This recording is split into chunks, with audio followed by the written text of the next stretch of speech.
The excavator's steel teeth tore through the earth with mechanical fury, Karen's triumphant laughter echoing across the neighborhood as dirt flew in every direction. Finally getting rid of that eyesore, she screamed over the engine noise, pointing at what she believed was my dying oak tree's root system. But as I watched from my window, phone already in hand, I couldn't help but smile. Karen had no idea she was about to dig up the one thing that would destroy her perfect suburban life forever, and I was going to let her finish every last shovel full before I made that call.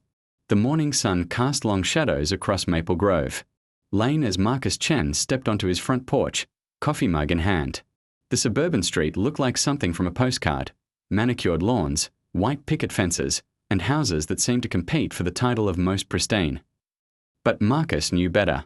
Behind those perfect facades lurked the kind of petty tyranny that could drive a man to madness. Marcus. The shrill voice cut through the morning calm like a fire alarm. Karen Whitmore stood at the property line, her bleached blonde hair pulled back in a severe ponytail, hands planted firmly on her hips. At 42, she had the lean, predatory look of someone who spent more time at HOA meetings than the gym, though she'd never admit it. "Good morning, Karen," Marcus called back, not bothering to hide his lack of enthusiasm. "Don't you good morning me." Karen marched toward his fence, her designer sneakers squelching slightly on the still damp grass. "That monstrosity you call. A tree is dropping leaves in my pool again." Marcus glanced at the ancient oak that dominated his backyard. The tree had been there when he bought the house 5 years ago, probably planted decades before either of them was born. Its massive trunk and sprawling canopy provided blessed shade during the brutal summer months, and its roots had grown deep into the earth, creating a natural border between their properties. "Trees tend to do that," Marcus replied mildly. "Drop leaves, I mean. It's kind of their thing." Karen's face flushed red. "Don't get smart with me. I've told you 100 times. That tree needs to go. It's a hazard, it's ugly, and it's affecting my property value. And I've told you 100 times, it's on my property, it's healthy, and it's staying." This had been their dance for 3 years now, ever since Karen moved in next door with her husband Doug and their twin teenage daughters. The tree argument was just the latest in a long series of disputes that had started with Marcus's choice of fence color, too dark, continued through his gardening habits, too wild, and escalated during last year's holiday decorations, too secular. Karen stepped closer to the fence, her voice dropping to a venomous whisper. "You think you're so smart, don't you? With your fancy engineering job and your environmentalist bullshit. But I know people in this town, Marcus. Important people. The mayor's wife is in my book club. The city inspector owes me a favor. One way or another, that tree is coming down." Marcus studied her face, noting the manic gleam in her eyes. This wasn't just about leaves in her pool anymore. This was about control, about winning, about proving that Karen Whitmore got what Karen Whitmore wanted. "Is that a threat?" he asked. Quietly. "It's a promise." The sound of a sliding door interrupted their standoff. Doug Whitmore appeared on his back deck, looking like he'd rather be anywhere else. At 50, Karen's husband had the defeated posture of a man who'd learned that peace at home came at the cost of his dignity in public. "Honey," Doug called out, his voice carefully neutral. "The girls need breakfast before school." Karen shot him a look that could have curdled milk. "I'm having a conversation with our neighbor about his tree problem." "It's not my tree problem," Marcus said, taking a sip of his coffee. "It's your attitude problem." The words hung in the air like a challenge. Karen's mouth opened and closed like a fish gasping for air, her face cycling through several shades of red before settling on a dangerous purple.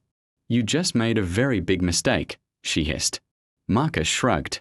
"Wouldn't be my first." As Karen stormed back toward her house, Marcus noticed something he'd missed before. Fresh surveyor's marks dotted her backyard, small orange flags connected by string, creating a geometric pattern that extended right up to the property line. His property line. His phone buzzed with a text message. Unknown number. "Check your mail." A friend frowning, Marcus walked to his mailbox and found a manila envelope with no return address. Inside was a copy of a permit application to the city's Parks and Recreation Department, dated 2 days ago. The application was for the removal of a dangerous and diseased oak tree on 1247 Maple Grove Lane. His address. Karen's signature was at the bottom, along with a forged copy of what appeared to be his own. Marcus felt his jaw clench as he read. Through the supporting documents, a fake arborist's report claiming the tree was infested with disease, a fabricated complaint from multiple neighbors about falling branches, even a photoshopped image showing the tree leaning dangerously toward Karen's house. The permit had been approved. His phone rang. The caller ID showed the number for Morrison Excavation. Mr. Chen, this is Bill Morrison. I'm calling about the tree removal job scheduled for today. My crew's running about an hour behind, but we should be there by 10:30. I didn't schedule any tree removal, Marcus said, though he was beginning to understand. Well, the permit says otherwise. Lady next door called it in, said you were too busy to handle the arrangements yourself. She seemed real eager to get it done today. Marcus closed his eyes. Mr. Morrison, I need you to listen to me very carefully. I did not authorize any tree removal. That permit was obtained fraudulently. There was a pause. Sir, I've got a valid city permit here with your signature. My signature was forged. Do not touch that tree. Another pause, longer this time. Look, Mr. Chen, I don't know what kind of neighbor dispute you've got going on here, but I've got a crew and equipment already loaded up. If you want to cancel, that's fine, but there's going to be a fee. Send me the bill, Marcus said. Just don't touch the tree. He hung up and stared at the fraudulent documents in his hands. Karen had finally crossed a line she couldn't uncross. Forgery was a felony. Filing false documents with the city was a crime. But more than that, she'd tried to destroy something. That wasn't hers to destroy. The oak tree wasn't just landscaping to Marcus. It was a living connection to the history of this place, a monument to permanence in a world obsessed with constant change. His grandfather, who'd raised him after his parents died, had always said that a man could be judged by how he treated the things that couldn't fight back. Karen was about to learn what happened when you picked a fight with someone who knew how to fight back. Marcus walked back into his house and made 2 phone calls. The first was to his lawyer. The second was to the city's fraud investigation unit. Then he sat down at his kitchen table and began to research everything he could find about Karen Whitmore. What he discovered made him smile for the first time in months. Karen had made a career out of small-time fraud and intimidation. Fake insurance claims, manipulated HOA elections, forged signatures on community improvement projects that somehow always benefited her property. She'd been careful, never quite crossing the line into serious criminal territory, always staying just below the radar of law enforcement. But she'd finally made a mistake, and Marcus was going to make sure it was her last. His doorbell rang at exactly 10:30. Through the window, he could see Karen standing on his porch, flanked by 2 burly men in work clothes. Behind them, parked in his driveway, was a massive excavator that looked capable of leveling a small building. Marcus opened the door with a smile. Good morning, Karen. What can I do for you? You can stop interfering with legitimate city business, Karen snapped. These gentlemen are here to remove your tree, as authorized by the permit I filed on your behalf. Oh, that permit, Marcus said, nodding thoughtfully. The one with my forged signature. One of the workers, presumably Bill Morrison, shifted uncomfortably. Maybe we should do our job, Karen interrupted. Which is removing that tree. Today. Marcus looked past Karen to the excavator operator, a younger man who looked like he'd rather be fishing. You know what? You're absolutely right. That tree has been nothing but trouble. Karen blinked, clearly not expecting capitulation. In fact, Marcus continued, I think you should go ahead and dig it up. All of it. Really get those roots out. Make sure there's nothing left. Karen struggled to find words. You're agreeing. I'm agreeing. Dig away. Just make sure you get every last bit of root system. Really tear up that area. Don't worry about the mess. I know you'll do a thorough job. Karen's eyes narrowed suspiciously. What's the catch? Marcus spread his hands innocently. No catch. You went to all this trouble to get the permit, hire the crew, arrange everything. Far be it from me to stand in the way of such dedication. 20 minutes later, the excavator's engine roared to life, and Marcus retreated to his kitchen.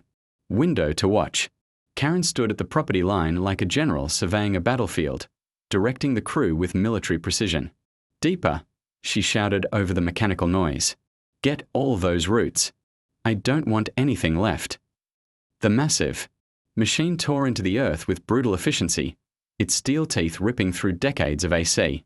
Karen stared at the pale, curved object dangling from the excavator's bucket like a grotesque ornament.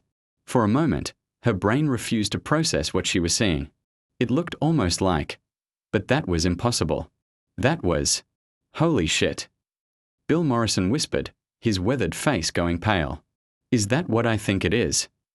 The younger operator, Danny, had already shut off the engine and was climbing down from the cab with shaking hands.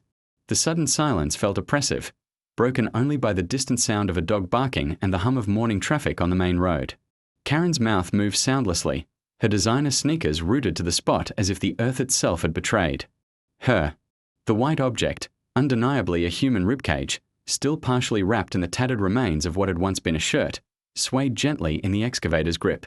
"Put it down," she managed to croak. "Put it down right now." I don't think we should," Bill started. "Put it down."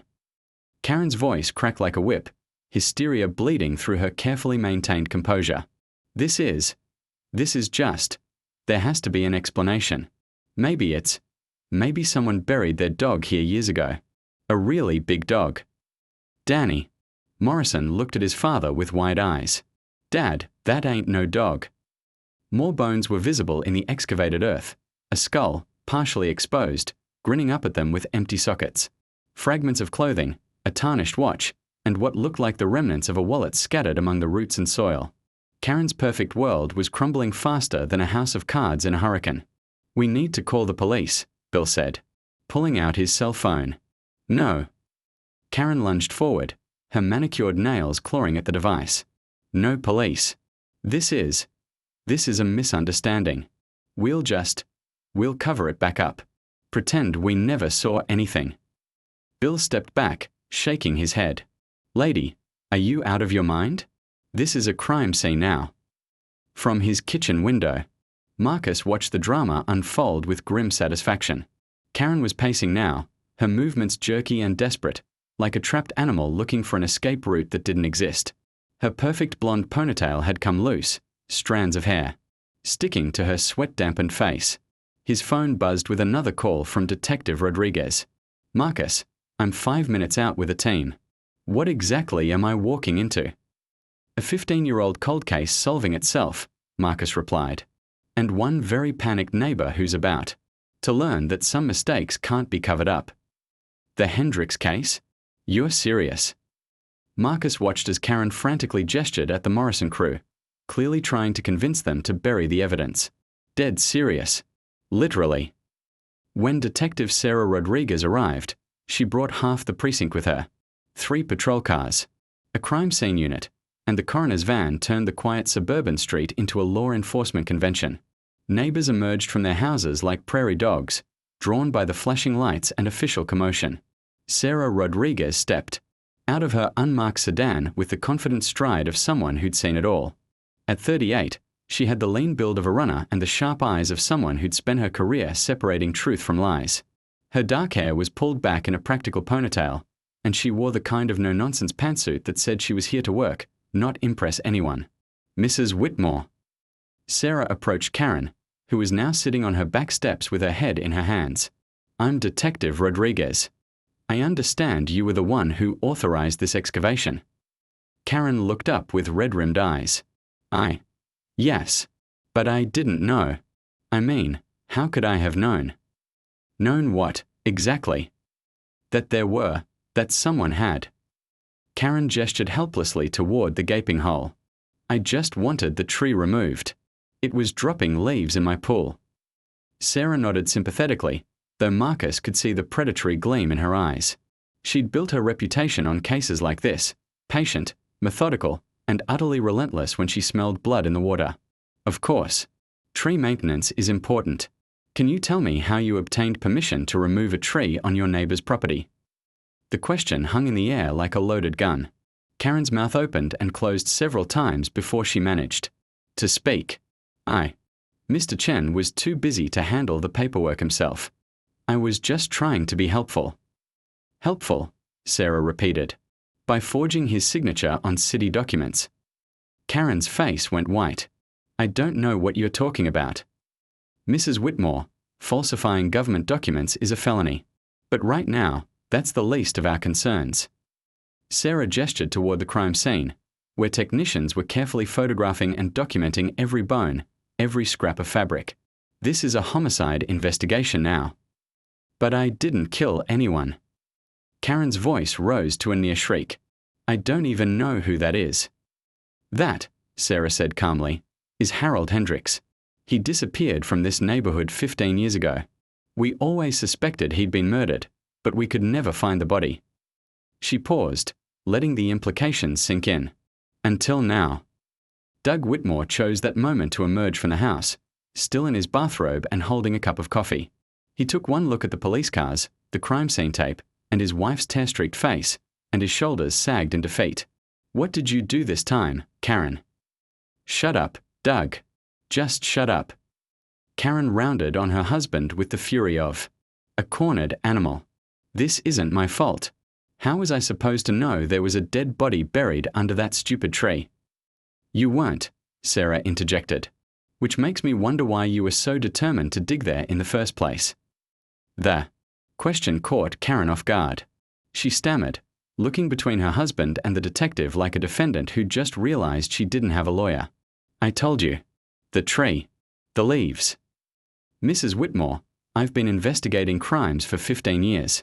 People don't go to the trouble of forging documents and hiring excavation equipment over a few leaves. What was the real reason you wanted that tree gone? Karen's silence stretched out like a guilty verdict. Marcus stepped out of his house and walked over to the group. Sarah nodded at him professionally, though he caught the hint of a smile at the corner of her mouth. Detective Rodriguez, he said formally, I believe I have some information that might be relevant to your investigation. He handed her a manila folder containing printouts of property records, city documents, and a timeline he'd spent the morning assembling. Mrs. Whitmore has been systematically trying to expand her property boundaries for the past 3 years, Marcus explained. The tree wasn't the problem. The property line was. If she could prove the tree was a hazard and get it removed, she could claim adverse possession of that section of my yard. Sarah flipped through the documents, her expression growing more interested with each page. Adverse possession, she mused. Essentially stealing land by using it long enough that the law considers it yours. Exactly. The tree was just in her way. Karen's face had gone beyond pale into a sickly green. That's not. I wasn't. Mrs. Whitmore, Sarah said, closing the folder. I'm going to need you to come down to the station for questioning. Am I under arrest?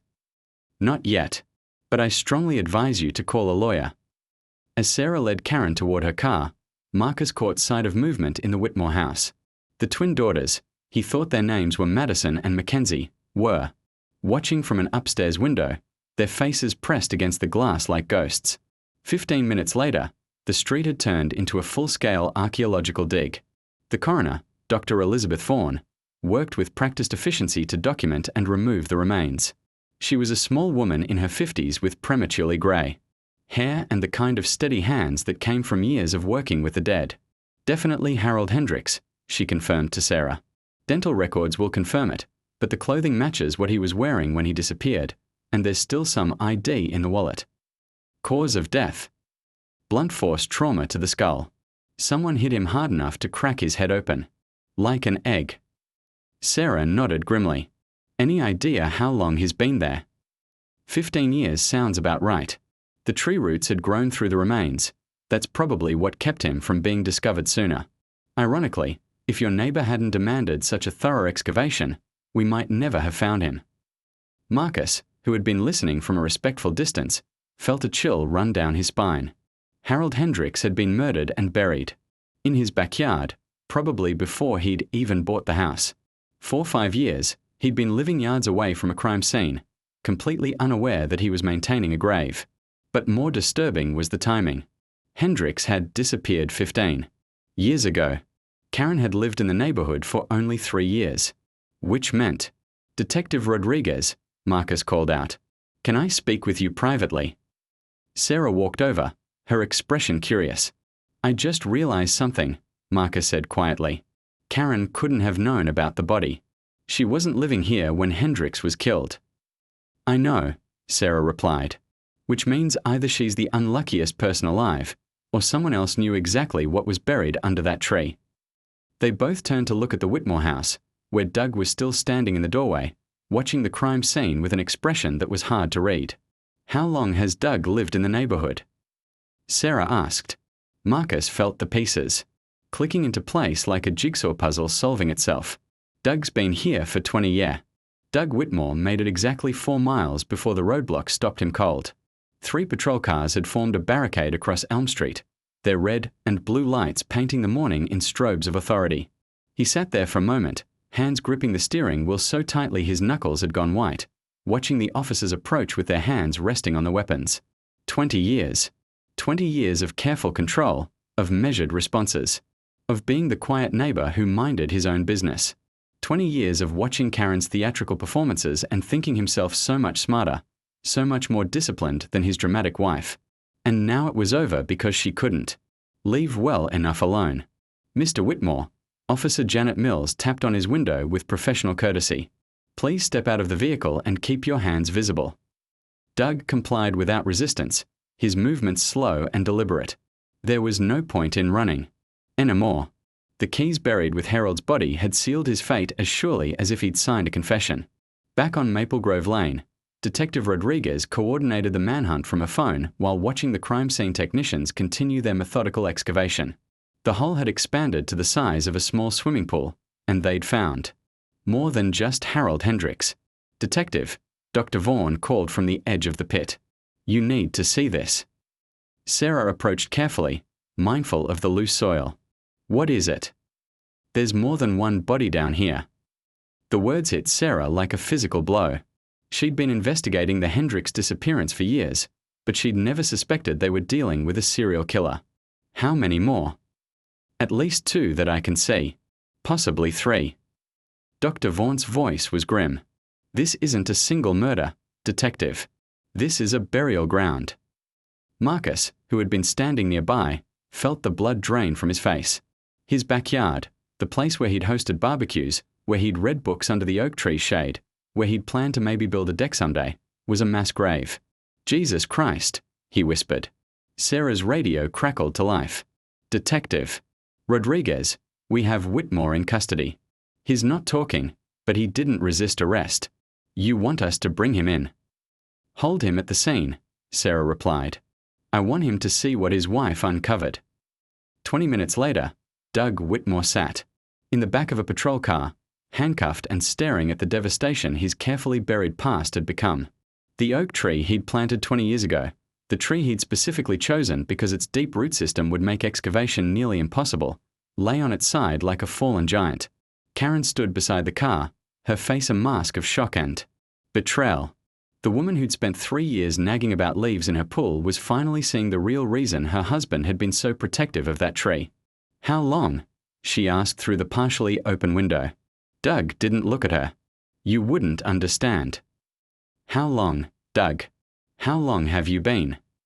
She couldn't finish the sentence. Since before we met, he said quietly. Harold was just the last one. Sarah Rodriguez pulled up a folding chair next to the patrol car and sat down with a legal pad and pen. Miranda rights had been read, lawyer requests noted and ignored. Doug Whitmore was ready to talk. Tell me about Harold Hendricks, she said. Doug finally looked up, his eyes focusing on something beyond the crime scene, beyond the present moment. Harold was my landlord when I first moved here. I was renting a small apartment above his garage while I saved money for a house down payment. This was 20 years ago. 21. I was 29, just starting my career in insurance. Harold was difficult, demanding. He'd come by at all hours, complaining about noise, about visitors, about anything he could think of. Sarah nodded encouragingly. Confession was often like bleeding. Once it started, it was hard to stop. But that wasn't why I killed him, Doug continued. Harold had a problem with boundaries. Physical boundaries. He had keys to my apartment, and he used them. I'd come home and find him going through my things, reading my mail, watching me sleep. You could have moved. Doug's laugh was bitter. You don't understand. Harold owned half the rental properties in this neighborhood. He had connections with all the local landlords. Cross Harold Hendricks, and you'd find yourself blacklisted from every decent place in town. So you killed him. I defended myself. Doug's voice hardened. He came into my apartment one night while I was in bed, started going through my dresser drawers, taking things. When I confronted him, he pulled a knife, said if I didn't like his rules, maybe I shouldn't be living in his neighborhood. Sarah studied Doug's face. And the others? The question hung in the air like a poison cloud. Doug closed his eyes, and for a moment, Sarah thought he might stop talking altogether. There weren't supposed to be others, he said finally. Harold was an accident. Self-defense that went too far. But after I buried him under that sapling I'd planted, I realized how easy it had been. How perfectly the tree would hide what I'd done. Who else? Doug. A homeless man who'd been camping in the woods behind the neighborhood. He saw me burying Harold. Tried to blackmail me. Doug shrugged. That one was definitely not self-defense. Karen made a choking sound and stumbled backward, her hand pressed to her mouth. The third one was a city inspector who got too curious about some foundation work I was doing. He kept asking questions about why I needed to dig so deep, why I was so particular about the location. Doug's voice was growing steadier now, as if confessing was actually relieving some internal pressure. I realized I liked it. The control. The power. The feeling of solving problems permanently. Sarah felt her stomach turn. How many problems did you solve, Doug? Just the 3. I'm not a monster, detective. I didn't go looking for victims. But when someone threatened my security, threatened my peace. He trailed off, staring at the excavation site where crime scene technicians were carefully documenting 20 years of hidden murders.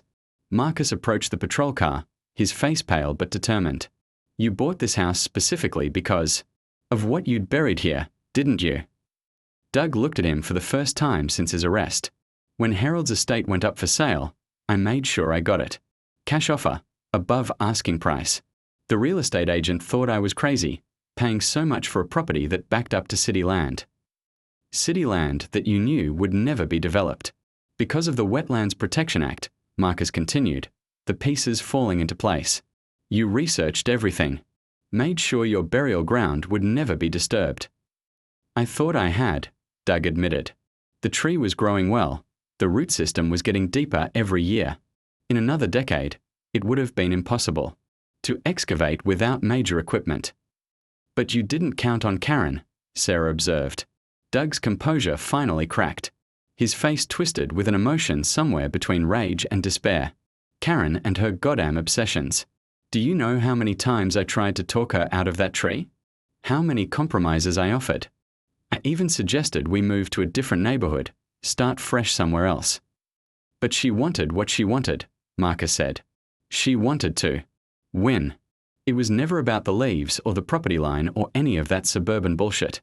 Karen couldn't stand the idea that something existed that she couldn't control or change or improve. Doug's voice rose, 20 years of suppressed frustration finally finding an outlet. She spent 3 years plotting and scheming and forging documents, all to remove the one thing that was keeping me out of prison. From across the yard, Karen let out a sound that was part sob, part scream. The woman who'd thought she was fighting a neighbor dispute had just learned she'd been married to a serial killer. The man she'd shared a bed with, raised children with, built a life with, had been living on top of his victims' graves. Doug, she called out, her voice breaking. The girls. What about Madison and Mackenzie? For the first time during the interrogation, Doug's mask of calm completely shattered. They don't know. They can never know. Promise me, Karen. Whatever happens to me, whatever happens to us, they can never know what their father really is. Sarah closed her notebook. Mr. Whitmore, you're under arrest for the murders of Harold Hendricks and 2 unidentified victims. You have the right to remain silent. As she read him his rights, Marcus stood in his backyard looking at the destruction. His peaceful suburban life had been built on a foundation of bones and lies. The tree he'd fought so hard to protect had been a monument to murder. its roots literally fed by the decomposing bodies of Doug Whitmore's victims. The irony was almost unbearable. Karen's petty tyranny had exposed a genuine monster. Her selfish manipulation of city documents had solved 3 cold cases and brought justice to families who'd been wondering for decades what had happened to their missing loved ones. But it had also destroyed her own family in the process. Detective Rodriguez, one of the crime scene technicians, called out, "We've found something else." Sarah walked over to where the tech was holding an evidence bag containing what looked like a small notebook, its pages water-damaged but still partially readable. "It was buried with the second victim," the tech explained. "Looks like some kind of journal or diary." Sarah opened the bag carefully and examined the notebook. The handwriting was faded but legible, and what she could read made her blood run cold. "Day 3. He says if I tell anyone about Haro." The news vans arrived before the body bags were even loaded. By noon, Maple Grove Lane looked like a disaster zone. Satellite trucks lined the street, reporters thrust microphones at anyone who stepped outside, and helicopters circled overhead like mechanical vultures. The quiet suburban sanctuary that residents had paid premium prices to call home had become ground zero for the biggest murder story in the county's history. Marcus stood at his front window, watching a CNN correspondent deliver a live report. From his driveway, the chyron at the bottom of the screen read, "Suburban serial killer, bodies found in backyard gravesite." His phone hadn't stopped ringing. Reporters, producers, true crime podcasters, everyone wanted the neighbor's perspective, the inside story of living next door to a killer. He'd stopped answering after the 15th call. Across the street, the Whitmore house sat empty and dark. Karen and the twins had been escorted out by police 3 hours ago, partly for their own protection and partly because the house was now part of the crime scene. The garage where Harold Hendricks had once rented an apartment was being processed by forensics teams looking for additional evidence. Detective Rodriguez knocked on Marcus's door at 2 o'clock, looking exhausted. The professional composure she'd maintained all morning had given way to the hollow-eyed fatigue of someone who'd spent too many hours staring into the abyss of human cruelty. "How are you holding up?" she asked when Marcus let her in. "I keep thinking about all the times I stood under that tree," Marcus replied, leading her to the kitchen. "Reading, drinking coffee, watching the sunset. How many times was I standing directly over those bodies?" Sarah accepted the coffee he offered and sat down heavily at his kitchen table. The forensics team found evidence of at least 4 separate burial sites. "We are bringing in ground-penetrating radar to make sure we haven't missed anything." 4. Marcus felt sick. Doug said there were only 3. Doug's been lying for 20 years. "I don't think we can trust his version of events." Sarah rubbed her temples. "The good news is that we've already gotten positive IDs on Harold Hendricks and Jimmy Morrison. Frank Delacroix's family has been notified, and they're driving down from Seattle to make a formal identification." Marcus stared out the window at the media circus. "What happens now?" "Doug will be charged with multiple counts of first-degree murder. With the physical evidence we've recovered and his confession, it's pretty much a slam dunk. He'll probably take a plea deal to avoid the death penalty." "I meant what happens to the neighborhood, to the families." Sarah followed his gaze to the news vans. "The media attention will die down eventually. But honestly, this place will never be the same. Property values will tank, people will move away, and Maple Grove Lane will become one of those addresses that real estate agents have to disclose to potential buyers." A commotion outside drew their attention. A black sedan had pulled up to the Whitmore house, and 3 figures emerged: Karen and her twin daughters, Madison and Mackenzie. The girls, both 17, looked shell-shocked as they pushed through the crowd of reporters toward their front door. "Mom, is it true?" Marcus could hear Madison's voice even through the closed window. "Is Dad really a?" Karen's response was lost in the cacophony of shouted questions from reporters, but her posture, shoulders hunched, head down, arms wrapped protectively around her daughters, told the whole story. "She's going to need a lawyer," Sarah observed. "The document forgery charges alone could send her to prison for 5 years." "Prison?" Marcus turned to stare at her. "After everything that's happened, you're still going to prosecute her for the fake permit?" "Marcus, I know this situation is complicated, but Karen Whitmore committed multiple felonies. The fact that her crimes accidentally exposed her husband's murders doesn't erase what she did." But if she hadn't forged those documents, 3 families would still be wondering what happened to their loved ones. Doug would still be walking, free, probably planning his next murder. Sarah's expression softened slightly. That's for the DA to decide. But between you and me, I think any reasonable prosecutor would take the circumstances into account.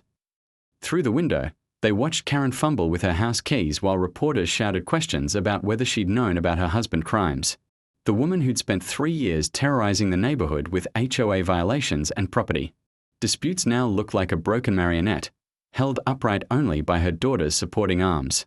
Those girls, Marcus said quietly, they're going to have to live with this for the rest of their lives. Yeah, Sarah agreed. Madison and Mackenzie Whitmore.